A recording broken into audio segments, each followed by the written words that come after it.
عبده ورسوله لا نبي بعد أما بعد فيا أيها المسلمون أوصيكم ونفسي بتقوى الله عز وجل قال الله تبارك وتعالى أعوذ بالله من الشيطان الرجيم يا أيها الذين آمنوا اتقوا الله وقولوا قولا سديدا يصلح لكم أعمالكم ويغفر لكم ذنوبكم ومن يطع الله ورسوله فقد فاز فوزا عظيما أما بعد فإن أصدق الحديث كتاب الله وخير الهدى هدى محمد صلى الله عليه وسلم وشر الأمور محدثاتها وكل محدثة بدعة وكل بدعة ضلالة إخواني أخواتي رحمني ورحمكم الله.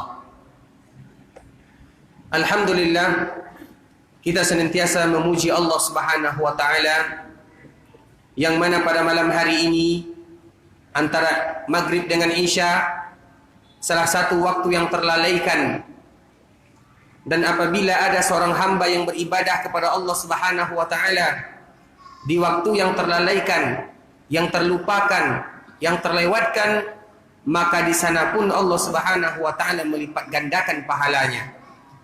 Dan kita bermohon kepada Allah Subhanahu wa taala semoga waktu kita yang singkat ini, waktu di mana manusia mereka sibuk dengan kesibukan mereka masing-masing, kita sibuk di rumah Allah Subhanahu wa taala. Duduk saja di rumah Allah Subhanahu wa taala itu sudah pahala. Apalagi mendengarkan ayat-ayat Allah Subhanahu wa taala atau hadis-hadis Rasulullah sallallahu alaihi wasallam. Karena bermuamalah dengan ilmu agama ada keindahan tersendiri. Sehingga ahibati fillah, kita sebutkan salah seorang Imam Ahmad rahimahullahu taala yang lahir pada tahun 164 Hijriah, meninggal pada tahun 241 Hijriah. Dia senantiasa memuji gurunya di hadapan anaknya. Gurunya tersebut tidak lain tidak bukan adalah Imam Syafi'i rahimahullahu taala. Imam Syafi'i yang lahir pada tahun 150 Hijriah, meninggal pada tahun 204 Hijriah, merupakan salah seorang gurunya Imam Ahmad dalam masalah fiqih. Nah, Imam Ahmad dia senantiasa memuji Imam Syafi'i dengan tawadhu'nya, dengan ilmunya, dengan semangatnya di dalam memperjuangkan sunnah Rasulullah sallallahu alaihi wasallam, sehingga setiap kali ayahnya memuji Imam Syafi'i tersebut, maka anak daripada Imam Ahmad ini ingin melihat siapa sih sebenarnya guru yang senantiasa dipuji oleh ayah saya tersebut. Jadi anaknya ini ingin melihat kenapa ayah saya ini senantiasa memuji Imam Syafi'i rahimahullah. Kemudian di akhir hayat kehidupan Imam Syafi'i rahimahullah taala, dia berkunjung ke rumah Imam Ahmad. Ketika dia berkunjung ke rumah Imam Ahmad tersebut, maka anaknya yang tadi yang senantiasa mendengarkan kabar tentang kebaikan Imam Syafi'i merasa gembira. Oh, ini guru ayah saya yang senantiasa dia puji. Kemudian akhirnya Imam Syafi'i rahimahullah sampai ke rumah Imam Ahmad. Sampai di rumah Imam Ahmad disediakan makanan, jamuan makan malam, yang mana pada saat itu Imam Syafi'i rahimahullah menghabiskan seluruh makanannya. Kemudian ketika di malam hari, anaknya Imam Ahmad ini sengaja menyediakan air wudhu, karena di sebahagian tempat itu air wudhunya susah, dan dia sengaja menyediakan air wudhu. Kemudian setelah malam ahibati fillah, maka anaknya Imam Ahmad ini memperhatikan apa yang dilakukan oleh Imam Syafi'i. Dia perhatikan apa yang dilakukan oleh guru ayahnya tersebut. Kemudian dia lihat, la salah. Ternyata Imam Syafi'i ini tidak salat. Ternyata Imam Syafi'i ini tidak bangun dari tidurnya. Jadi dia heran, kenapa ayah saya memuji Imam Syafi'i padahal dia tidak melakukan apa-apa. Makannya sudah banyak, kemudian tidur, tidak ada salat, tidak ada yang lain. Kenapa demikian? Maka anaknya ini mengadukan kepada ayahnya, hai ayahanda, ini guru yang engkau senantiasa puji-puji, tetapi saya tidak melihat sesuatu yang spesial dari dia. Tidak ada sesuatu yang spesial, biasa-biasa saja. Nah, dan Imam Ahmad pun akhirnya ingin menyelesaikan permasalahan anaknya ini, dia langsung bertanya kepada Imam Syafi'i rahimahullahu taala, "Ya Imam, ternyata anak saya memperhatikan tingkah lakumu. Dia melihat kamu makannya banyak, kemudian tidur tidak ada tahajudnya, tidak ada ibadah-ibadah sunnahnya. Kemudian di pagi harinya langsung begitu saja pergi melaksanakan ibadah salat subuh tanpa berwuduk, tanpa yang lain. Maka apa kata Imam Syafi'i rahimahullahu taala? Dan di sini nanti bisa kita ambil ada poin tertentu tentang bagaimana kesibukan kita di dalam mencari ilmu agama, karena itu mempunyai keindahan tersendiri. Apa kata Imam Syafi'i rahimahullahu taala? Imam Syafi'i mengatakan, "Hai Ahmad, wahai Imam Ahmad, ketahuilah, saya tidak menemukan makanan yang paling halal kecuali di rumahmu. Dan saya yakin makanan yang aku berikan ini adalah makanan yang halal. Makanya saya habiskan semuanya." Karena sebagaimana dikatakan oleh Rasulullah SAW di dalam hadis yang lain, "La ya'kulu ta'amuka illa taqi." Jangan sampai yang memakan makananmu kecuali mereka-mereka yang bertakwa. Dan bagi yang diundang, kalau mereka mengetahui itu adalah sesuatu yang halal, tidak menjadi masalah. Karena Imam Syafi'i mengetahui tidak ada yang lebih halal kecuali makanan Imam Ahmad. Jadi kesempatan makan banyak, itu ibaratnya. Dan juga di antara salah satu dia memuji menghormati Imam Ahmad. Karena apabila kita diundang, kemudian kita makannya sedikit atau tidak makan, seolah-olah kita tidak menghormati tuan rumahnya. Kemudian, nah ini pembahasan kita. Kemudian air wuduk yang disediakan oleh anakmu, kenapa saya tidak pakai? Pertama kali saya terbaring di atas tempat tidur saya, maka saya langsung teringat kepada hadis Rasulullah SAW, kata Imam Syafi'i. Apa hadis tersebut? Saya ingat sebuah hadis Abi Umair. Abi Umair ini adalah adiknya Anas bin Malik. Nama adik Anas bin Malik ini adalah Abu Umair. Apa hadisnya? Hadis tersebut berbunyi, ahibati fillah, "Ya Aba Umair, ma fa'alan nughair." Ya Aba Umair, ma fa'alan nughair. Hai Aba Umair, apa yang dilakukan oleh burung kecilmu? Ketika saya hendak tidur, kata Imam Syafi'i, maka saya ingat akan hadis Rasulullah SAW. Kemudian saya berpikir tentang faedah-faedah yang bisa dikeluarkan dari hadis ini. Maka saya pada malam itu bisa mengeluarkan 70 masalah dari satu hadis. 70 masalah dia bisa keluarkan dari satu hadis Rasulullah SAW. Apa salah satu di antaranya? Di antara salah satunya adalah boleh memberikan kunyah kepada anak kecil. Kunyah itu adalah laqab. Laqab itu adalah gelar. Misalnya ada anak kita namanya misalnya Rayyan, kita panggil dengan ya Aba Abdillah, dipanggil dengan kunyah ya Abu Khalid, ya Aba Khalid, ya Aba Sulaiman, itu namanya kunyah. Karena Rasulullah SAW memanggil adiknya Anas bin Malik ini dengan memakai kunyah ya Aba Umair, hai Aba Umair, padahal dia masih kecil, anak kecil yang sedang main burung. Kemudian di sini juga dapat diambil pelajaran, dikeluarkan oleh Imam Syafi'i rahimahullahu taala, tidak menjadi masalah kalau kita bermain dengan anak kecil, dan ini bukan sesuatu yang terlarang, bahkan dianjurkan. Kemudian juga tidak menjadi masalah kita memelihara burung sampai selagi kita tidak menganiayanya atau mengazabnya. Nah, dihitung sampai 70 masalah. Kemudian dia mengatakan kepada Imam Ahmad, "Wahai Imam, mana yang lebih baik? Kalau seandainya saya melakukan ibadah salat tahajud, itu pahalanya hanya untuk saya pribadi.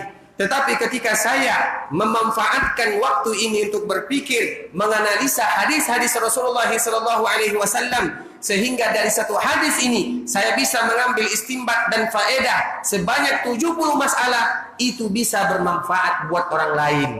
Sehingga terkenal Imam Syafi'i sebagai seorang ahli fikih, dia sering memberikan istimbat atau faedah-faedah puluhan dari satu buah hadis. Kenapa dia bisa melakukan hal seperti ini, ahibati fillah? Karena dia sudah merasakan betapa indahnya duduk bersama Al-Quran dan duduk bersama hadis-hadis Rasulullah SAW. Kita mungkin tidak bisa seperti Imam Syafi'i, tetapi paling tidak, sebagaimana yang dikatakan di dalam sebuah syair, "Tashabbahu fa inna tashabbuha bil kirami falahu." Hendaklah kalian mencontoh mereka orang-orang yang mulia. Kalau kalian tidak bisa mengikutinya, paling tidak kalian mencontohnya. Karena mencontoh orang-orang yang mulia tersebut adalah falahu. Tashabbahu bil kirami fa inna tashabbuhu bil kirami falahu. Karena mengikuti, mencontoh saja orang-orang yang mulia tersebut, itu sudah merupakan keberuntungan. Nah, apa maksudnya ahibati fillah? Kita contoh mereka, bagaimana semangatnya mereka di dalam mencari ilmu, bagaimana mereka memanfaatkan waktu dengan berbagai macam cara. Oleh karenanya ahibati fillah, sebagaimana tadi yang telah kita sebutkan, karena di dalam mencari ilmu punya kenikmatan tersendiri. Rasanya tidak afdal atau kurang khusyuk atau kurang sempurna rasanya kehidupan kita ini kalau tidak disiram ilmu itu. Ahibati fillah, ibarat air yang menyirami tanaman. Kalau kita tidak mencarinya, maka tanaman tersebut akan gersang. Hidup kita ini bisa gersang, bahkan hidup kita ini bisa punah. Tetapi bagaimana cara menyiraminya? Disiram dengan ilmu, mendengarkan ayat-ayat Allah Subhanahu wa taala dan mendengarkan hadis-hadis Rasulullah sallallahu alaihi wasallam. Karena itu ibarat ilmu, karena itu adalah ibarat air yang siap menyegarkan kembali ingatan dan siap menyegarkan kembali pohon-pohon yang hampir rapuh dan hampir usang. Oleh karenanya ahibati fillah, kita senantiasa berharap dan bermohon kepada Allah Subhanahu wa taala semoga senantiasa memberikan kepada kita kesempatan duduk di rumah Allah Subhanahu wa taala, mendengarkan wirid-wirid pengajian, mendengarkan majelis-majelis ta'lim, karena itu semua kembali kepada kita, yaitu agar badan kita ini dan jasad kita ini tersiram dengan ilmu-ilmu agama, tersiram dengan Al-Qur'an dan disirami dengan hadis-hadis Rasulullah sallallahu alaihi wasallam. Ahibati fillah, saudara kaum muslimin, kaum muslimat rahimani rahimakumullah. Kita lanjutkan pembahasan kita tentang masalah agama ini. Sebagaimana yang dikatakan oleh salah seorang Khalifatul Mukminin, Umar bin Abdul Aziz. Umar bin Abdul Aziz ini adalah keturunannya Umar bin Khattab. Karena Umar bin Khattab pernah memiliki seorang anak bernama Asim. Asim ini melahirkan seorang wanita. Wanita ini melahirkan Umar bin Abdul Aziz. Berarti dia adalah cici Umar bin Khattab radhiyallahu taala. Umar bin Khattab, anaknya bernama Asim, menikah dengan seorang wanita yang baik, bagus akhlaknya. Kemudian Allah berikan kepada mereka karunia seorang wanita, anak wanita. Dari wanita inilah lahir yang namanya Umar bin Abdul Aziz, keturunan Umar bin Khattab radhiyallahu taala anhum ajma'in. Para ulama mengatakan bahwa Umar bin Abdul Aziz ini dianggap sebagai khalifah yang kelima dalam Islam, karena dia berhasil mengembalikan kejayaan-kejayaan Islam sebagaimana yang ada di zaman sahabat-sahabat Rasulullah sallallahu alaihi wasallam. Nah, apa yang dikatakan oleh Umar bin Abdul Aziz? Umar bin Abdul Aziz ini adalah salah seorang khalifah kaum muslimin yang meninggal pada tahun 101 Hijriah. Dia memimpin kaum muslimin hanya 2 tahun saja. Memimpin dari tahun 99 sampai tahun 101 Hijriah. Apa yang dikatakan oleh Umar bin Abdul Aziz tentang agama kita ini? Agama kita ini adalah agama yang transparan, yang jelas, dan tidak disembunyikan. Karena apabila ada satu kelompok mereka menyembunyikan agama, ketahuilah berarti mereka ingin melakukan sesuatu di luar agama itu sendiri. Makanya kita mempelajari hadis-hadis Rasulullah SAW secara terang-terangan, terbuka luas. Bahkan sekarang alhamdulillah disebarkan melalui media sosial. Semua orang bisa menikmati, semua orang bisa mendengarkan. Tetapi apabila ada sesuatu yang mereka menganggap ini adalah sebuah agama, kemudian mereka menyembunyikan cara belajarnya, cara mencarinya, ketahuilah, kata Umar bin Abdul Aziz, bahwa mereka sedang merencanakan sesuatu yang merusak agama Islam itu sendiri. Makanya kita melihat kenapa orang-orang Syiah kalau mereka ceramah itu tidak boleh dipublikasikan. Kenapa? Karena mereka takut dan mereka tahu ini adalah sesuatu yang salah. Kita kiaskan kepada contoh-contoh yang lain. Agama kita ini adalah agama yang jelas. Kita duduk di rumah Allah Subhanahu wa taala, siapapun bisa mendengarkan tanpa terkecuali. Karena agama kita ini mudah dan mudah untuk dipahami serta mudah untuk diamalkan. Nah, agama kita ini adalah agama yang mudah dipahami, yang transparan. Apabila ada mereka yang belajar tentang agama Islam secara sembunyi-sembunyi, berarti mereka sudah melakukan sesuatu kerusakan yang ada di dalam agama Islam itu sendiri. Oleh karenanya, ahibati billah, kita alhamdulillah mengaji di masjid ini tidak ada sesuatu yang kita sembunyikan, jelas. Jamnya juga jelas, waktunya juga jelas. Tapi kalau ada yang misalnya mengaji di rumah fulan jam 11 malam, itu bisa dipertanyakan. Kenapa? Agama kita ini untuk semua, bukan untuk satu golongan. Semua bisa menikmati. Makanya kenapa pengajian itu senantiasa diadakan di masjid? Untuk semuanya, siapapun bisa mendengar. Nah, di antara salah satu sifat agama kita adalah agama yang transparan, yang bisa dinikmati oleh semua orang tanpa ada yang disembunyikan.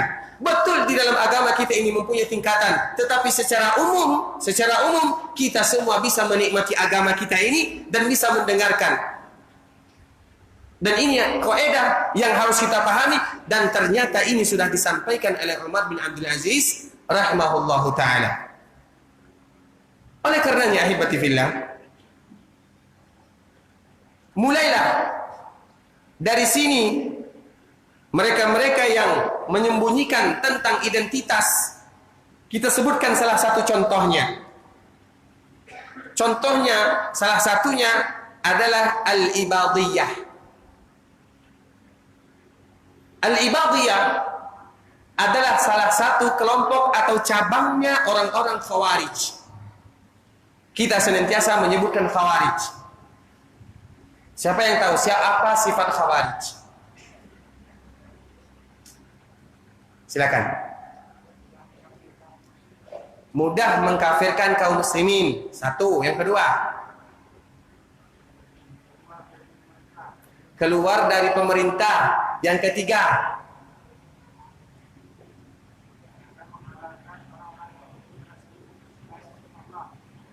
menghalalkan darah orang-orang yang berhukum selain hukum Allah Subhanahu wa taala, atau menghalalkan darah kaum muslimin. Di antara sifat Khawarij adalah mereka yang mudah mengatakan bahwa negara itu adalah negara taghut atau negara bukan Islam.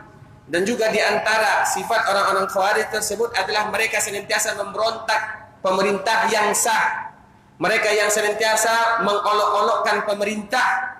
Kemudian juga di antara sifat orang-orang Khawarij tersebut adalah mereka yang menghalalkan darah kaum muslimin. Masya Allah, ini Pak. Silakan.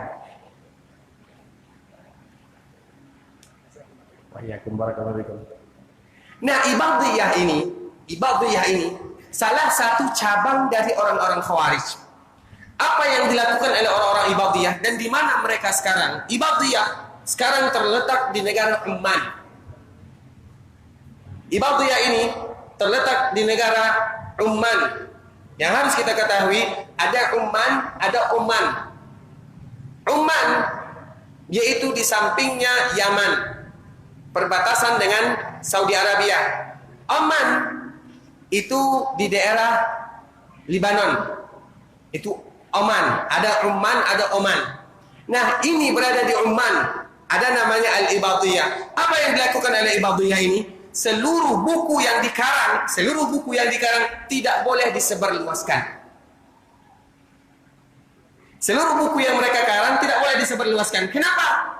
Kita kembalikan lagi kepada yang dikatakan oleh Umar bin Abdul Aziz, apabila ada orang yang mereka menyembunyikan agama ini tidak terang-terangan, tidak transparan, hanya untuk satu kelompok saja, berarti mereka sudah merencanakan sesuatu yang jahat di dalam agama Islam ini. Ini diantara salah satu yang mungkin harus kita ketahui dan yang harus kita pahami. Kemudian ahibati fillah, juga yang harus kita ketahui, dan ini senantiasa kita bahas, ini hanya sekedar pengulangan saja untuk menguatkan ingatan. Rasulullah SAW mengatakan di dalam hadisnya, "Man 'amila 'amalan laisa 'alaihi amruna fahuwa raddun." Man 'amila 'amalan laisa 'alaihi amruna fahuwa raddun. ada 3 kalimat dan 3 poin yang disebutkan oleh Rasulullah SAW. Dan hadis ini seluruh kaum muslimin membacanya. Mereka yang berpegang teguh kepada sunnah Rasulullah SAW juga membacanya. Yang tidak pun juga membacanya. Tetapi aplikasi yang kita butuhkan, penerapan di dalam kehidupan sehari-hari, cara inilah, makanya inilah yang disebutkan dengan manhaj. Rasulullah SAW mengatakan, "Man amila amalan laisa alaihi amruna fahuwa raddun." Barang siapa yang melakukan sebuah amalan apapun, laisa alaihi amruna, yang tidak ada landasannya dari kami. Jadi amalan tersebut diikat dengan sesuatu yang berkaitan dengan agama, fahuwa raddun, maka amalan tersebut adalah amalan yang ditolak. Maksudnya adalah mardud, sesuatu yang tidak diterima oleh Allah Subhanahu wa taala. Sebelumnya ahibati fillah, kita ingat kepada kisahnya Abdullah bin Umar radhiyallahu taala anhu. Abdullah bin Umar, dia pernah lewat di salah satu sawami' atau tempat ibadahnya orang-orang Nasara. Ketika dia lewat di tempat tersebut ahibati fillah, maka Abdullah bin Umar melihat ada salah seorang yang sudah tua yang senantiasa rajin beribadah. Karena di antara salah satu sifat orang-orang Nasara adalah rajin beribadah. Dan memang ini diakui, mereka rajin beribadah. Abdullah bin Umar melihat orang ini. Dia sedang beribadah di tempat ibadahnya atau di gerejanya atau di sawami'nya. Sudah berubah, sudah tua. Ketika Abdullah bin Umar ini lewat ahibati fillah, maka Abdullah bin Umar ini menangis. Kenapa dia menangis? Dia ingat akan firman Allah Subhanahu wa taala. Hal ataka hadithul ghashiyah, wujuhun yawma idin khashi'ah, 'amilatun nasibah, tasla naran hamiyah. Hal ataka hadithul ghashiyah, wujuhun yawma idin khashi'ah. Apa kata Allah Subhanahu wa taala? Yang mana pada hari itu ada wajah-wajah yang mereka sangat tunduk dan khusyuk kepada Allah Subhanahu wa taala. Wujuhun yawma idin khashi'ah, yang khusyuk dalam beribadah kepada Allah Subhanahu wa taala. Amilatun nasibah, amilah, mereka yang senantiasa beramal dan beribadah kepada Allah Subhanahu wa taala. Nasibah, lelah, penat, capek, berdiri dalam beribadah kepada Allah Subhanahu wa taala. Wujuhun yawma idin khashi'ah, amilatun nasibah, banyak di antara mereka yang wajah mereka itu wajah yang rajin beribadah kepada Allah, khusyuk beribadah kepada Allah Subhanahu wa taala. Amilatun nasibah, siang dan malam mereka beribadah kepada Allah Subhanahu wa taala. Apa sambungan ayatnya? Tasla naran hamiyah. Tetapi sayang kata Allah Subhanahu wa taala, tasla naran hamiyah. Tetapi akhir dari kehidupan mereka itu adalah naran. Apa arti nar? Hamiyah. Apa arti hamiyah? Yang menyala-nyala. Tusqa min 'ainin aniyah. Kemudian apa kata Allah Subhanahu wa taala dalam lanjutan ayat ini? Tusqa min 'ainin aniyah. Mereka diberikan minum dari air yang panas. Kemudian apa sambungannya? Laisa lahum ta'amun illa min dhari'. Mereka tidak mendapatkan makanan kecuali dari dhari'. Tahukah kita apa itu arti dhari'? Makanan yang apabila kita makan ahibati fillah, maka akan merobekkan mulut kita ini dan kerongkongan kita ini serta perut kita. Karena itu adalah salah satu makanan untuk mereka-mereka yang berada di dalam neraka Allah Subhanahu wa taala. Siapa mereka? Kita kembalikan kepada ayat awal tersebut. Wujuhun yawma idin khasyiah. Mereka yang rajin beribadah kepada Allah Subhanahu wa taala. Amilatun nasibah, mereka yang penat siang, lelah siang dan malam. Tetapi pada akhirnya tasla naran hamiyah. Ketika melihat ayat ini ahibati fillah, kemudian Umar atau Abdullah bin Umar menyaksikan orang yang ada di dalam gua ini atau yang berada di dalam sawami ini, di dalam tempat peribadatannya, maka dia meneteskan air mata. Inilah yang dimaksudkan di dalam firman Allah Subhanahu wa taala. Mereka yang beribadah kepada Allah Subhanahu wa taala tetapi akhir daripada kehidupannya adalah neraka Allah Subhanahu wa taala. Dan ayat ini diturunkan oleh Allah Subhanahu wa taala untuk kita sebagai umat Rasulullah. Berarti apa maksudnya? Di dalam kita beribadah kepada Allah Subhanahu wa taala, supaya ibadah tersebut tidak menjadi bumerang bagi kita bersama, maka kita harus hati-hati di dalam ibadah. Makanya Rasulullah sallallahu alaihi wasallam mengatakan, menegaskan di dalam sebuah hadis yang agak sedikit panjang, wasiat terakhir Rasulullah sallallahu alaihi wasallam, Rasulullah sambil memberikan wasiat tersebut betul-betul keluar dari dalam hatinya, hampir-hampir Rasulullah sallallahu alaihi wasallam menangis memberikan wasiat, dan sahabat pun mereka menangis mendengarkan wasiat tersebut, karena ini wasiat terakhir Rasulullah sallallahu alaihi wasallam. Apa kata Rasul kita? Hai sahabatku, hai kawan-kawanku, wahai umatku, iyyakum wa muhdatsatil umur. Iyyakum wa muhdatsatil umur. Hati-hati kalian. Hati-hati kata Rasulullah sallallahu alaihi wasallam terhadap perkara-perkara yang baru di dalam agama. Didahulukan kata iyyakum. Kita lihat surat Al-Fatihah ayat 4, apa bunyinya? Iyyaka na'budu. Didahulukan ayat ini untuk menegaskan sebenarnya kalimatnya adalah na'budu iyyaka. Na'budu iyyaka. Nah, Rasulullah sallallahu alaihi wasallam menegaskan iyyakum wa muhdatsatil umur. Wahai umatku, hati-hati kalian dalam masalah agama. Makanya kenapa senantiasa kita sebutkan tentang masalah ini, ahibati fillah, hati-hati dalam beribadah kepada Allah Subhanahu wa taala, supaya kita tidak termasuk orang yang di dalam ayat tersebut, di dalam ayat yang tadi kita bacakan, sudah lelah-lelah beribadah, jangankan pahala malah dosa yang kita dapatkan. Makanya Rasulullah sallallahu alaihi wasallam mengatakan, "Fa inna asdaqal hadits kitabullah wa khairul huda huda Muhammadin sallallahu alaihi wasallam wa syarrul umuri muhdatsatuha fa inna kulla muhdatsatin bid'ah." Kata Rasulullah sallallahu alaihi wasallam. Kalimat yang keluar dari mulut Rasulullah sallallahu alaihi wasallam yang ingin memberikan wanti-wanti kepada kita semuanya. Fa inna kulla bid'atin dhalalah. Seluruh yang namanya bid'ah itu sesat, kata Rasulullah sallallahu alaihi wasallam, tanpa terkecuali. Karena ini Rasul yang mengatakan. Kenapa Rasul mengatakan demikian? Ini dibahas di dalam hadis yang lain. Iyyakum wa muhdatsatil umur. Wahai umatku, hati-hati kalian dalam masalah agama. Makanya kita lihat di dalam masalah bid'ah ini sebenarnya mudah, tetapi susah.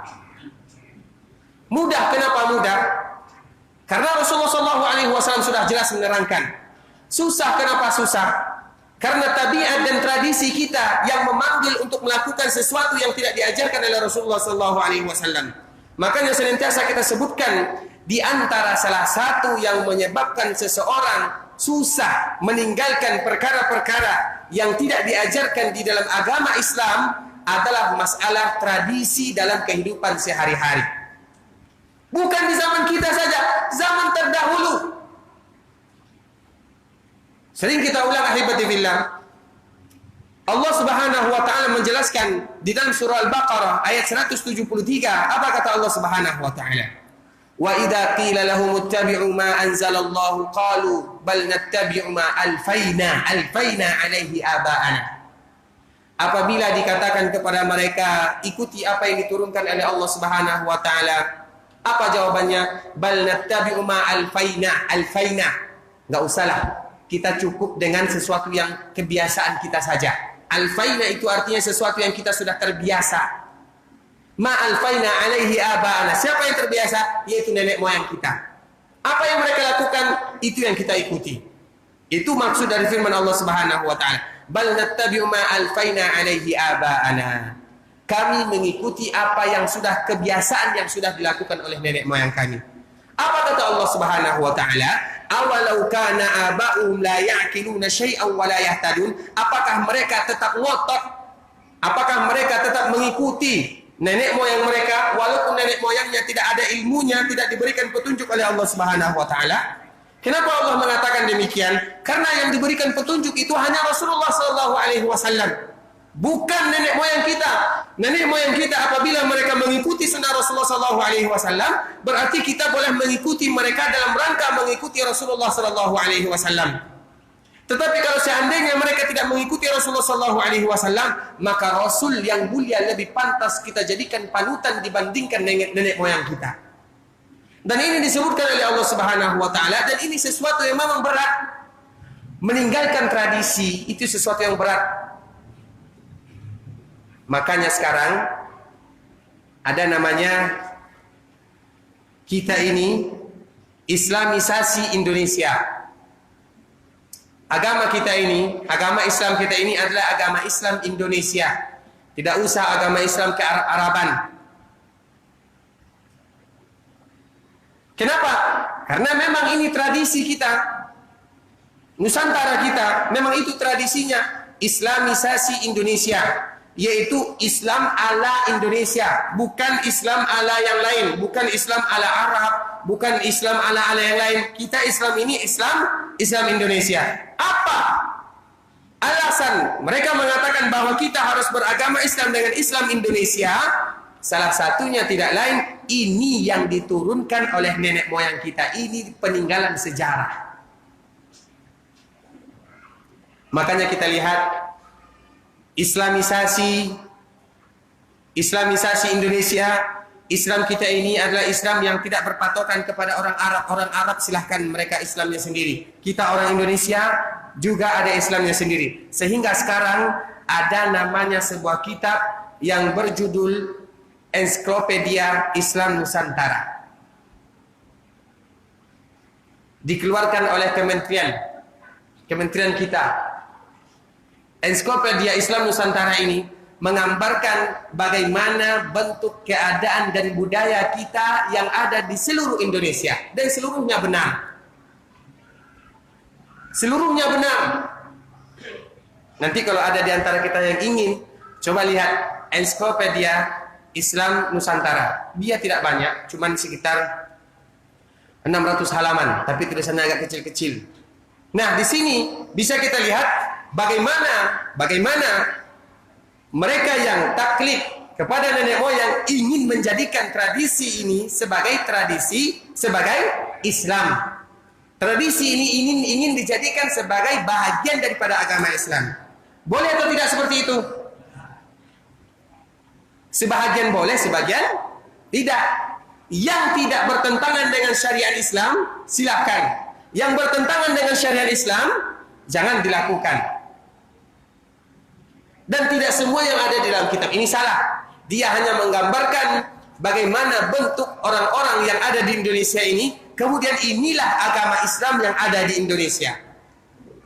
Di sana pakai huruf abjad, huruf A misalnya. Sampai di dalam kalimat tersebut sering membahas tentang buku nasional ya, sampai membahas tentang tradisi yang ada di kita, yaitu seperti Balimau misalnya, huruf B, Balimau, bahasa tradisi yang ada di orang Riau atau orang Kampar secara khusus, atau tradisi yang ada di daerah-daerah lain. Itu semuanya dibahas sesuai dengan huruf abjadnya. Nah, ini ahibati fillah, ini ada salah satu bentuk mereka yang taklid kepada abah, mereka yang ingin melestarikan budaya walaupun budaya tersebut mengkhilafi syariat. Makanya kita katakan ahibati fillah, Rasulullah tidak pernah bertentangan dengan syariat. Rasulullah sallallahu alaihi wasallam tidak pernah membatalkan budaya-budaya yang tidak bertentangan dengan syariat. Yang dibatalkan oleh Rasulullah sallallahu alaihi wasallam adalah budaya yang bertentangan dengan syariat. Contoh, kalau ada orang yang akikah,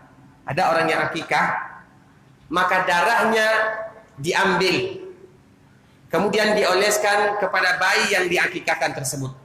Diganti oleh Rasulullah sallallahu alaihi wasallam karena ini adalah tradisi orang-orang kufar.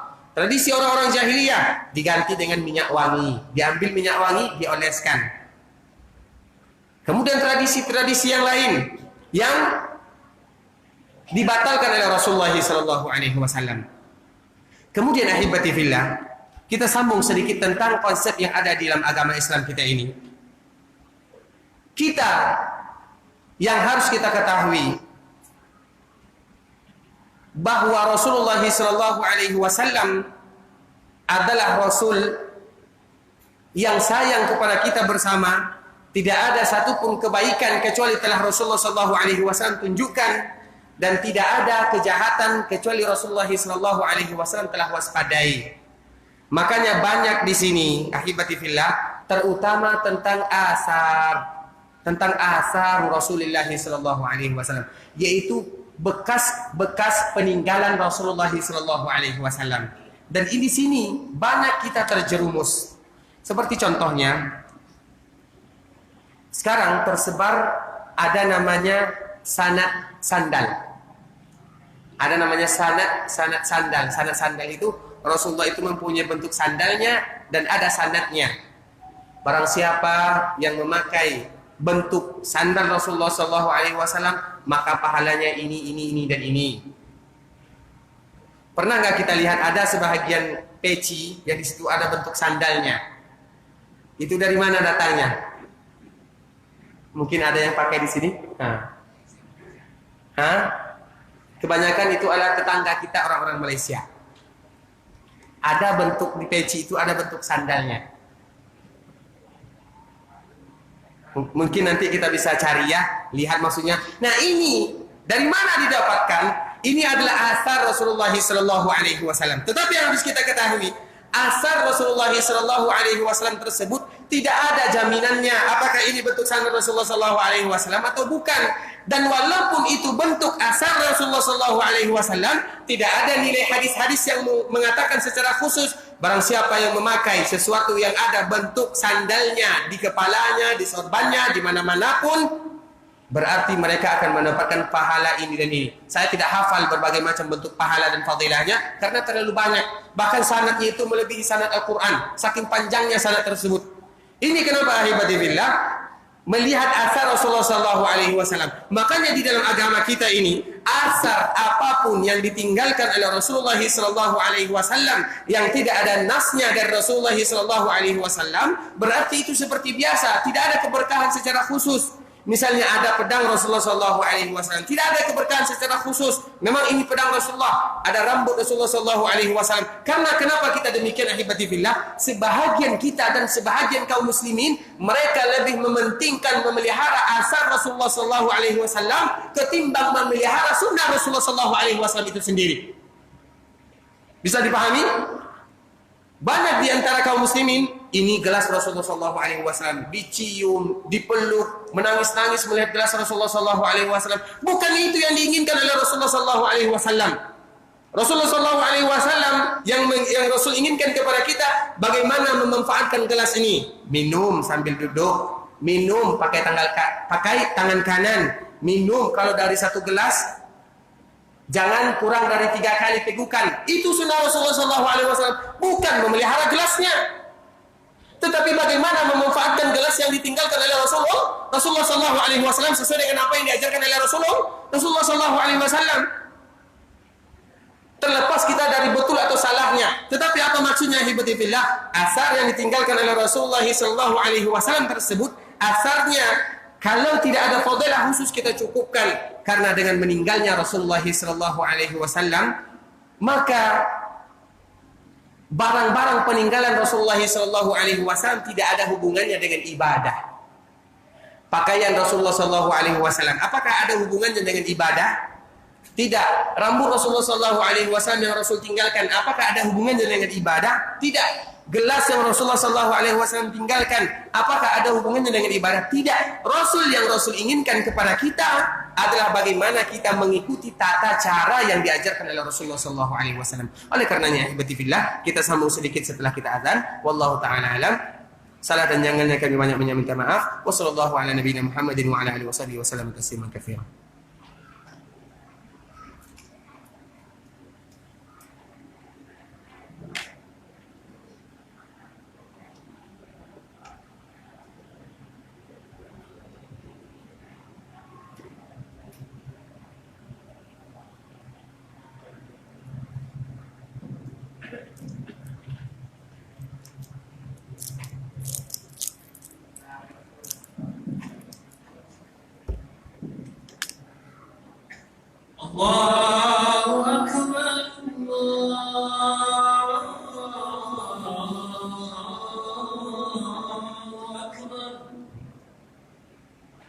الله أكبر الله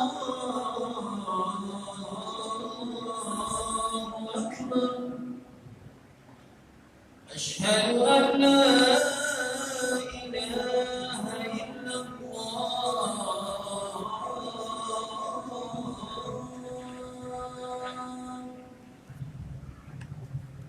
أشهد أن لا إله إلا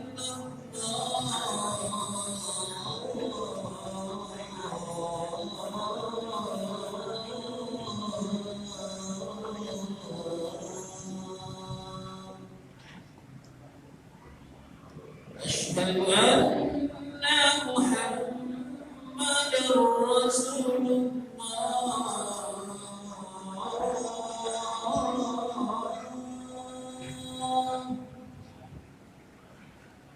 أشهد أن محمدا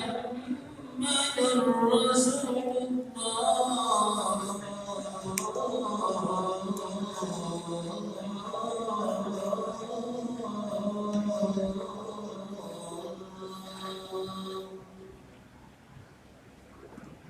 حي على الصلاة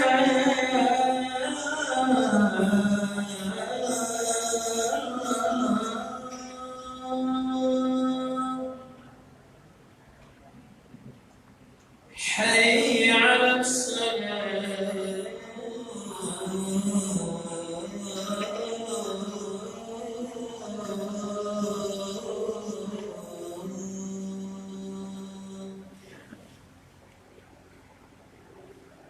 حي على الفلاح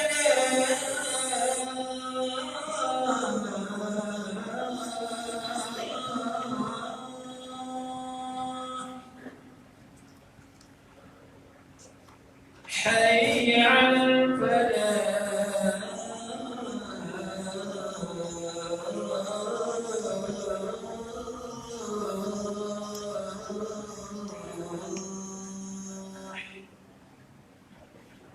الله أكبر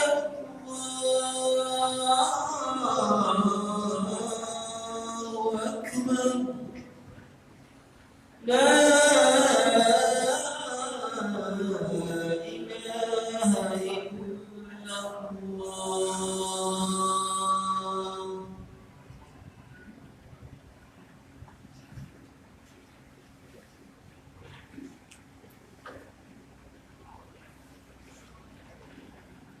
Alhamdulillahi Rabbil Alamin. Wassalatu wassalamu ala asyrafil anbiya'il mursalin wa ala alihi wa ashabihi wa man tabi'ahum bi ihsanin ila yaumiddin, amma ba'du. Ikhwatal Islam rahimani wa rahimakumullah. Kita sambung pembahasan kita sedikit tentang masalah kaedah yang ada di dalam agama kita ini. Tadi telah kita sebutkan bahawa Rasulullah SAW menyebutkan sebuah kalimat yang harus kita hati-hati darinya, yaitu kalimat iyyakum wa muhdatsatil umur, yaitu kalimat-kalimat perkara yang bid'ah, kata Rasulullah SAW. Sebenarnya kalimat seperti ini adalah kalimat yang biasa saja. Ketika kita menyebutkan seseorang mukmin, begitu juga ketika kita menyebutkan seseorang kafir, ketika menyebutkan seseorang fasik, atau ketika menyebutkan seseorang muslim, ketika menyebutkan sebuah kalimat bid'ah, semua kalimat ini adalah kalimat istilah yang ada di dalam Al-Quran, di dalam hadis Rasulullah SAW. Jadi kalimat ini sebenarnya biasa saja. Kenapa? Karena ini adalah kalimat Al-Quran ataupun kalimat hadis Rasulullah SAW. Jadi apabila kita mengatakan, ada orang yang mengatakan anta mu'min, kamu ini adalah mukmin, biasa. Karena kalimat iman itu adalah kalimat Al-Quran. Anta muslim, kamu ini adalah muslim, itu adalah kalimat Al-Quran. Kalimat kufar atau orang-orang kafir itu juga kalimat Al-Quran. Kalimat bid'ah itu juga kalimat yang ada dalam hadis Rasulullah SAW. Jadi dengan mendengarkan kalimat ini, kita tidak usah fobia. Biasa sajalah, karena ini kalimat Rasulullah SAW.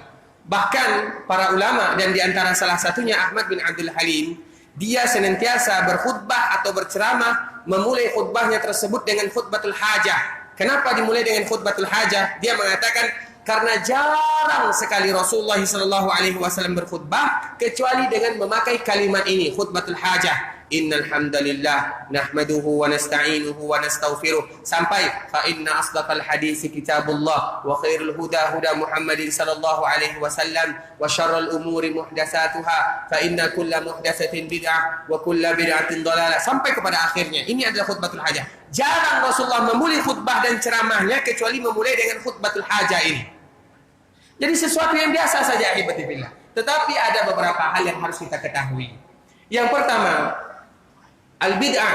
Bid'ah itu tidak ada bahagiannya. Semuanya bid'ah dhalalah. Jadi tidak ada yang namanya bid'ah hasanah di dalam agama Islam.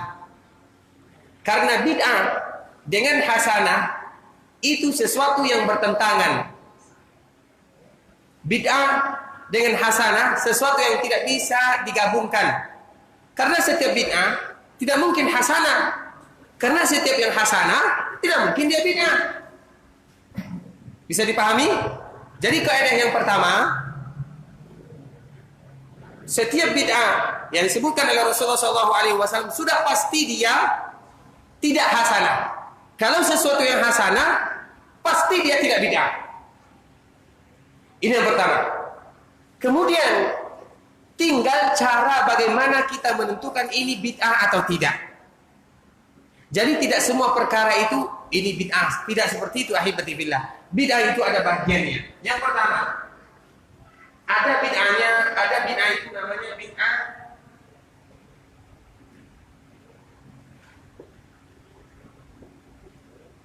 yang tidak ada toleransinya. Yang tidak ada toleransinya adalah bid'ah al-i'tiqadiyah. Bid'ah masalah keyakinan. Ini tidak ada toleransinya. Bid'ah yang berkaitan dengan keyakinan seperti bid'ah khawarij, seperti tadi yang disebutkan. Kemudian bid'ah al-qadariyah, seperti orang-orang qadariyah yang mengatakan bahwa Allah itu tidak mengetahui seluruh urusan kecuali setelah urusan itu terjadi. Berarti Allah itu tidak mengetahui kalau kita belajar di Masjid Syuhada ini sampai kita datang ke sini. Betul atau salah? Betul atau salah? Bahkan sebelum Allah menciptakan kita, menciptakan langit dan bumi di 50 alfasana, 50.000 tahun lamanya, Allah sudah mengetahui bahwa kita akan berkumpul di masjid ini untuk mendengarkan pengajian. Allah sudah tahu. Itu namanya bid'ah al-qadariyah, bid'ah al-qadariyah. Dan ini berkaitan dengan al-i'tiqadiyah, berkaitan dengan keyakinan. Dan ini yang tidak ada toleransinya. Ini bid'ah 100%. Kalau masalahnya bid'ah 100%.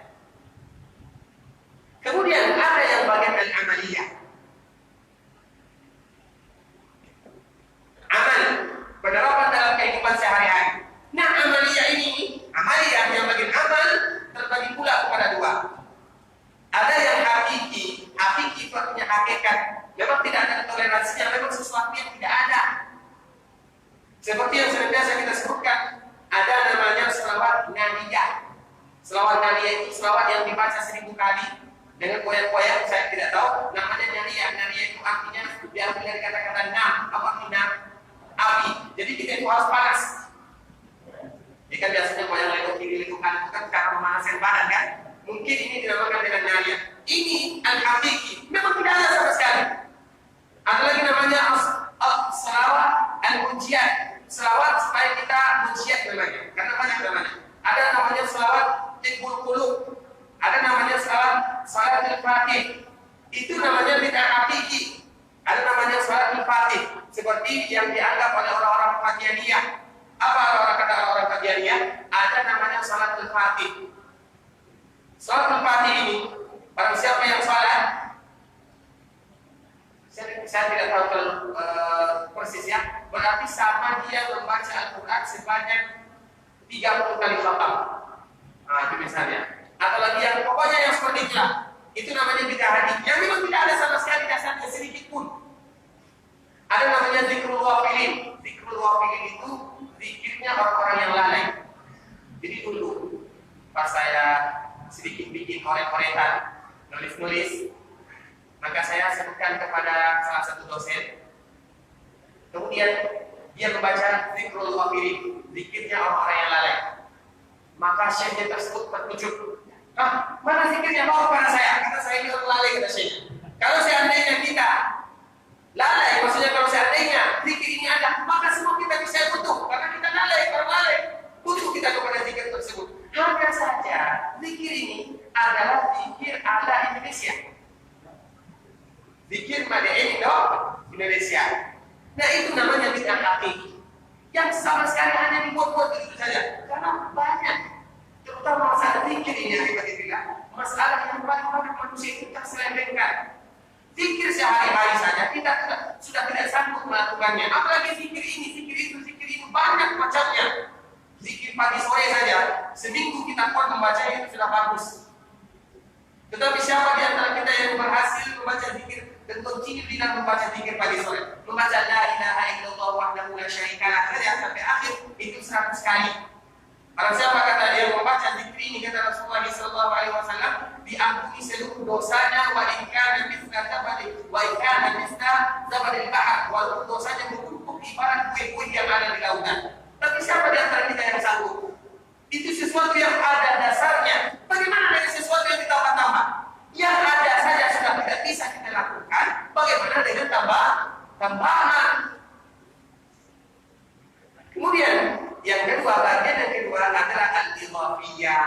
Al-idhafiyah ini dia ada dasarnya tetapi ditambah-tambah sedikit. Ada dasarnya tetapi sedikit ditambah, dipoles. Bisa kita contohkan perkara-perkara tentang masalah yang idhafiyah ini, banyak contohnya. Dan kita cukupkan dulu sampai di sini, ahibati fillah. Semoga pelajaran kita pada malam hari ini bermanfaat. Sekarang kita buka sesi tanya jawab. Kalau ada di antara kita yang kurang paham atau yang ingin ditambah atau ingin dilebih pahamkan lagi sedikit, kami persilahkan. Wallahu taala alam. Waalaikumsalam.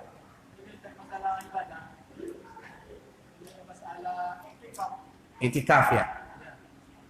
Ada sebagian muslimin yang katanya adalah itikaf 3 hari. Itikaf 3 hari. Ya. Ada pula sebagian muslimin, itu kan jadi kita dia. Aku perlu bikin. Bagaimana apa benar bisa kita benar. Ya. Yang pertama tentang masalah itikaf. Itikaf ini erat kaitannya dengan bulan Ramadan. Penamaan i'tikaf itu erat kaitannya dengan bulan Ramadan. Makanya kapan kita i'tikaf? Di bulan Ramadan. Ya, jadi bahasa i'tikaf adalah bahasa yang tidak dipisahkan, yang tidak bisa kita pisahkan dengan bulan Ramadan. Karena ada keutamaan tersendiri dan Rasulullah yang melakukannya. Kemudian i'tikaf ini kalau dari segi jumlah Rasulullah memberikan kepada kita motivasi 10 terakhir, bukan 3 terakhir. Nah, ini contoh ya. 10 terakhir kalau secara bilangan. Kemudian kalau kita kuat, mulai daripada 10 pertengahan, berarti 10 pertengahan, 10 akhir, 20. Kalau kita kuat lagi, seluruh bulan Ramadan itu kita jadikan i'tikaf. Ini kalau dari segi jumlah. Tetapi kalau seandainya kita tidak bisa, kecuali hanya beberapa hari saja, itu tergantung keadaan. Tidak mesti 3 hari. 1 hari pun boleh, 2 hari pun boleh, 3 hari pun boleh, 4 hari pun boleh, 5 hari pun boleh. Tergantung kekuatan dan sesuatu yang bisa kita lakukan dan kesempatan yang kita punya. Jadi tidak mesti 3 hari. Yang muskilahnya, kemarin sudah kita bahas, sesuatu yang dibuka oleh Rasulullah SAW tidak dikatakan oleh Rasulullah SAW. I'tikaf itu dikatakan oleh Rasulullah 10 terakhir. Kalau kalian kuat, 20 terakhir. Kalau kalian kuat, itu sebanyak bulan Ramadan tidak menjadi masalah untuk i'tikaf. Ini sesuatu yang sudah ditentukan oleh Rasulullah SAW. Kalau kita menentukan, saya harus i'tikaf hanya 3 hari saja, dari mana datang angka 3 ini? Kalau karena dia tidak mempunyai kesempatan, kecuali yang 3 hari tidak menjadi masalah, karena itu keadaan dia. Tetapi ketika dia mengatakan hanya 3 hari saja, itu menyelisih apa yang dikatakan oleh Rasulullah SAW. Jadi keadaan dia itu perlu ditanya, kenapa harus 3 hari saja? Karena Rasulullah mengatakan i'tikaf itu 10 hari terakhir. Tidak mesti 3 hari. 3 hari kenapa dia lakukan? Tanyakan sama dia, kenapa harus 3 hari? Kalau dia mengatakan, karena saya tidak memiliki kesempatan kecuali 3 hari ini saja. Nah, ini khusus untuk dia, karena itu adalah kesempatan dia. Tetapi tidak boleh dikatakan kepada orang lain harus 3 hari. Karena i'tikaf ini berkaitan dengan bulan Ramadan, dan seluruh pembahasan tentang i'tikaf ini ada hubungannya dengan bulan Ramadan, dan i'tikaf Rasulullah SAW di bulan Ramadan tersebut sudah dijelaskan oleh para ulama. Jadi tidak mesti 3 hari. Kalau dia buat 3 hari tidak masalah, kalau dia ingin, tergantung keadaan dia. Tetapi tidak boleh menetapkan harus 3 hari. Bedanya tipis saja. Insya Allah bisa dipahami ya. Yang lain kami persilahkan. Waalaikumsalam warahmatullahi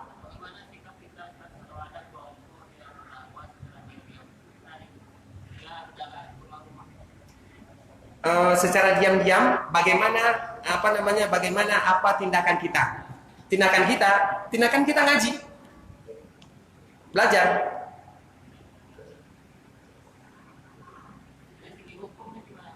Hukumnya, jadi hukumnya mana, merekanya atau kitanya?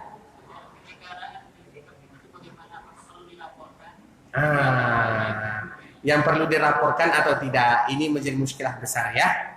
Karena memang tidak ada sebuah kelompok kecuali awal dasarnya itu adalah karena sembunyi-sembunyi.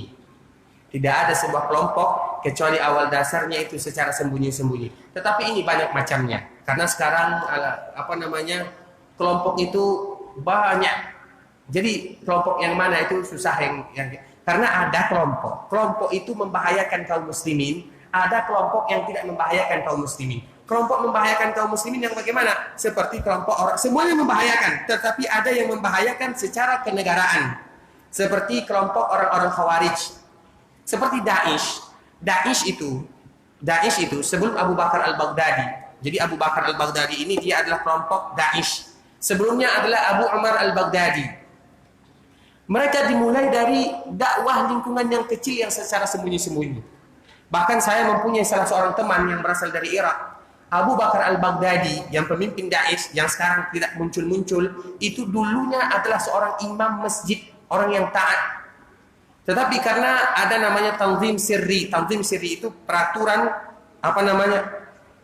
melakukan dakwah secara sirri. Sirri itu secara sembunyi-sembunyi. Kalau itu berkaitan dengan masalah nyawa, harta, keturunan, itu harus dilaporkan. Karena sebenarnya kalau kita lihat fatwa daripada MUI kita, semuanya sudah ada di dalam sana itu dicatat. Kelompok ini hukumnya ini, kelompok ini hukumnya ini, kelompok ini hukumnya ini. Itu sebenarnya sudah dicatat oleh MUI. Kalau seandainya kita laporkan, itu biasanya langsung ditindak oleh pemerintahan. Cuman kita lihat situasi dan kondisi lah. Kelompok ini yang bagaimana? Karena kelompok itu sangat banyak. Intinya bagaimana? Intinya kita harus belajar mengetahui tentang ilmu agama. Karena syubhat itu al-khattafah. Asy-syubhatu al-khattafah. Al-qulubu dha'ifah. Syubhat itu kuat. Hati kita lemah. Kadang-kadang awak yang melaporkan, sudah itu awak gabung sudah itu kan? Nah, itu kan? Karena hati kita ini lemah, sangat lemah. Tidak kuat menahan syubhat. Makanya kenapa kita lebih suka kenapa hati kita ini lemah? Kita kalau duduk belajar seperti ini 1 jam itu sudah mulai terasa bosannya. Karena hati kita lemah. Tapi coba mencora di pelapau. Bapak tolak dawak sampai jam 2 boleh sambil main baca. Kenapa? Karena ini adalah syubhat. Syubhat itu menyambar. Makanya kita kuat berjam-jam duduk di sana, apalagi menceritakan aib saudara. Tambah lemah. Kenapa? Hati kita ini lemah. Makanya syubhatu khattafah wal qulubu dha'ifah. Hati itu lemah, tetapi syubhat itu kuat. Nah, seseorang ditanya oleh Allah Subhanahu wa taala yang pertama kali tentang keselamatan dirinya sebelum orang lain. Kalau kita mampu, silakan. Kalau kita tidak mampu, berarti selamatkan dulu diri kita. Jadi pernah dulu dan ini level-level mereka yang tahu tentang agama. Jadi dulu ada syekh kan, jadi dia ini membawa pemahaman qadariyah sebagaimana tadi yang kita sebutkan al-qadari. Kemudian apa kata sebagian mahasiswa ini? Ayo kita duduk bersama Syekh ini. Kita kan sudah tinggi ilmunya, sudah paham. Kita nanti kalau ada syubhatnya nanti kita catat. Akhirnya mereka belajar kepada Syekh. Akhirnya semua muridnya itu menjadi qadari. Karena syubhat itu tidak tahu di mana arahnya.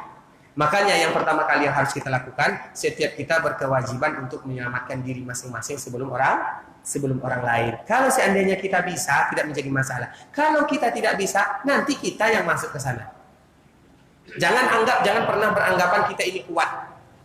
Jangan pernah beranggapan kita ini kuat. Jadi kenapa corok lihat situasi dan keadaan jamaah tersebut. Makanya kalau jamaah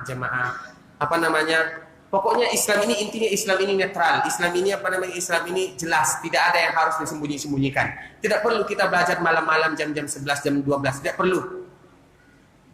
Bahkan Rasulullah melarangnya. Begadang itu Rasulullah larang, kecuali belajar ilmu yang syariat.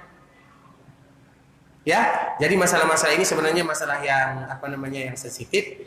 Harus dilihat situasi dan kondisi, tidak bisa kita jawab begitu saja. Mungkin ada kondisi tertentu, mungkin ada situasi tertentu yang tidak bisa kita sampaikan. Allah taala. Silakan, Bang.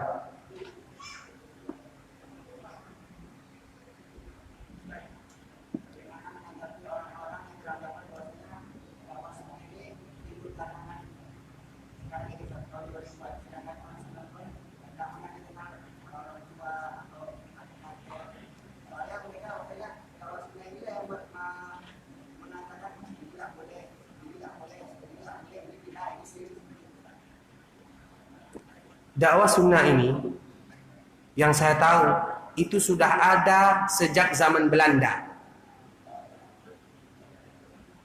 Dakwah sunnah ini, sunnah Rasulullah SAW sudah ada sejak zaman Belanda, bahkan di awal abad 14 Masehi itu sudah ada. Tahu kita tentang Wali Songo? Pernah kita membaca tentang sejarah Wali Songo? Apa yang mereka ajarkan? Yang pertama Maulana Malik Ibrahim yang berasal dari Arab, kemudian Sunan Ampel, kemudian sampai hanya sunan-sunan yang terakhir saja yang merubah-rubahnya. Dan di antara salah satunya adalah Syekh Siti Jenar, itu namanya. Ini sudah lama adanya. Bahkan tahukah kita kapan Islam masuk ke daerah kita? Kapan? Itu sejak zaman Rasulullah berdakwah. Orang Indonesia, dulu belum ada Indonesia ya. Orang yang ada di kita ini, karena dulu pulau-pulau ini tidak seperti sekarang. Sumatera sama Jawa itu masih satu pulau. Jadi masih berdempet, tidak seperti sekarang, sudah terpisah-pisah. Sejak Rasulullah SAW berdakwah menyerukan syariat Islam ini, Islam itu sudah didengar oleh orang-orang yang ada di daerah kita ini. Karena dulu belum ada yang namanya Indonesia. Akhirnya mereka mengutus utusan sampai kepada Rasulullah. Kemudian karena lamanya melakukan perjalanan, mereka tidak berjumpa dengan Rasulullah. Kemudian dipimpin oleh Abu Bakar, mereka tidak berjumpa dengan Abu Bakar. Ada sebahagian riwayat yang mengatakan mereka berjumpa dengan Umar. Dan ada sebahagian riwayat lagi mereka mengatakan berjumpa dengan Muawiyah bin Abi Sufyan. Jadi sudah lama. Dan ini sudah pernah kita sampaikan. Khusus para hujjat, khusus para haji yang memakai peci putih seperti saya ini. Kenapa setiap mereka yang pergi ke kota Arab harus memakai gelar haji dan memakai peci putih? Karena Belanda mengetahui setiap mereka yang datang ke Arab itu pasti berubah keyakinannya. Kita tidak jauh-jauh. Ahmad Al-Minangkabawi Ahmad Khatib Al-Minangkabawi. Yang dia itu berada di akhir abad ke-18 Hijriah. Ada namanya Ahmad bin Khatib Al-Minangkabawi, orang Minang. Ada Yasin Padani, orang Padang. Ada At-Tirmisi, orang Tirmis yang ada di Jawa. Ada Al-Bantani, orang Banten. Banyak, orang Sumatera ini banyak ke sana. Dan itu semua mendakwahkan dakwah sunnah. Bahkan kalau kita lihat karangan-karangannya, itu semuanya karangan hadis. Yasin, ada salah seorang yang bernama Yasin Al-Padani, orang Padang. Dia itu orang Padang. Kan dulu kan Padang dengan Riau satu kan? Dia orang Padang. Jadi dia itu tinggal di Mekah. Dia adalah ahli hadis dan ahli mazhab Imam Syafi'i. Dan dia sudah mengajar, tapi walaupun tidak menjadi fatwa atau mufti di sana, dia sudah memberikan pelajaran. Dia At-Tirmizi, Yasin Padani, Ahmad bin Khatib Al-Minakabi, banyak sebenarnya. Jadi dakwah sunnah ini, kenapa muncul sekarang? Sebenarnya dakwah kepada Rasulullah SAW itu karena sudah ada medsos. Karena sekarang alhamdulillah media sosial sudah sangat membantu. Kita kembalikan kepada pelajaran kita yang pertama, agama kita ini agama yang jelas untuk semuanya. Jadi ketika ada medsos, semua orang bisa dengar, semua orang bisa tahu. Tidak ada yang ditutup-tutupi, semuanya jelas. Ini boleh, ini tidak boleh, selesai. Jadi anggapan dakwah sunnah ini baru muncul di akhir-akhir ini, berarti mungkin kurang membaca tentang sejarah. Terutama kapan mulai Islam ini tersebar. Ternyata sudah lama. Ternyata sudah sangat lama. Cuman tinggal kita harus membahas ada namanya perkuburan. Ada namanya sebuah perkuburan di daerah Jawa. Dan ini mungkin abad 11 Masehi. Berarti sekitar 10 abad yang lewat. Coba bayangkan, 10 abad yang lewat. Di sana tertulis Fatimah binti Maimun. Ini Fatimah ini biasanya nama orang Indonesia atau nama orang Arab ini? Nama orang Arab kan, kalau nama Indonesia kan Pak Ijo, apa lagi? Misalnya Tukimi gitu kan, misalnya. Ini kalau Fatimah berarti nama Arab. Nah, sudah ada di zaman seperti ini dan sudah ada dituliskan di perkuburannya. Jadi Islam itu sudah tersebar dan dakwah itu sudah tersebar. Cuman tinggal tergantung bagaimana giatnya dai tersebut dalam menyebarkan sunnah Rasulullah SAW. Dan yang harus kita ingat, ahibati fillah, semua tujuan kita ini tidak lain tidak bukan adalah untuk kembali kepada Rasulullah SAW. Tinggal caranya bagaimana, manhajnya bagaimana. Makanya kita sebagaimana yang sudah kita bahas 3 hari ini, Jumat, Sabtu kemarin, kemudian hari Seninnya, kemudian sekarang, kita membahas tentang kaidah-kaidah yang ada di dalam agama. Sebenarnya pelajaran kita ini kita ulang-ulang, hanya sedikit mengokohkan sedikit demi sedikit saja. Nah, jadi dakwah seperti ini berarti dakwah yang kurang bisa dipertanggungjawabkan. Ya Bang ya? Yang lain kita persilakan. Wallahu ta'ala alam ahibati fillah. Semoga bermanfaat apa yang kita sampaikan ini. Salah dan jangannya kami banyak-banyak minta maaf. Yang benar datangnya dari Allah Subhanahu wa taala. Yang salah datangnya dari diri kami pribadi dan kami minta ampun kepada Allah Subhanahu wa taala. Astagfirullah. Kita bermohon kepada Allah agar memberikan keberkahan terhadap pengajian kita ini betul-betul ikhlas karena Allah Subhanahu wa taala. Kita tutup dengan membaca doa kafaratul majlis. Subhanakallahumma bihamdika asyhadu an la ilaha illa anta astaghfiruka wa atubu ilaik. Assalamualaikum warahmatullahi wabarakatuh.